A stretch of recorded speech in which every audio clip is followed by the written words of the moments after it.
એનું નામ હતું વાળા સામળોબા. પાલીતાણા મહારાજ પ્રતાપસંઘજીના એ શાળા હતા. માથા ઉપર 3 મલોખા મેલીને ફગ બાંધતા હતા. ફગ એ જૂના જમાનાની પાઘડી હતી. તેમના પરાક્રમની ખ્યાતિ આખા સરવૈયા વાળમાં ફેલાયેલી હતી. પ્રતાપસંઘજીના રૂમમાં જઈને શામળાભાઈએ હિંમત આપી કે તમે ચિંતા ન કરો, હું એ આયરને સીધો કરીશ.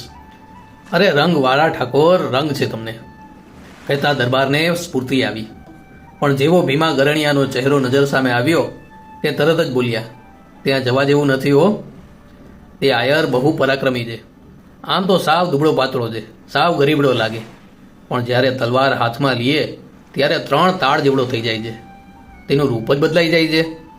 એ હું જોઈ લઈશ દરબાર.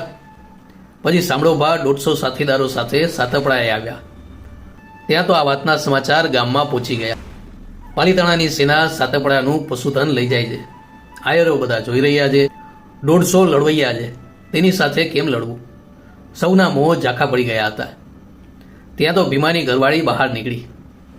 એ ભાઈ પંચો, આયરો, કોઈ વાસ પણ નહીં નાખ્યો મારા વાલા. આમ ઊભા ઊભા જુઓ છો શું? આજે ભીમો કામસર બહાર ગયો છે તો શું થયું? હાલો બતાવી દઈએ તે લોકોને. પણ કોઈની હિંમત ન ચાલી. ત્યાં તો ફિલ્મી હીરોની જેમ ભીમાની એન્ટ્રી થઈ.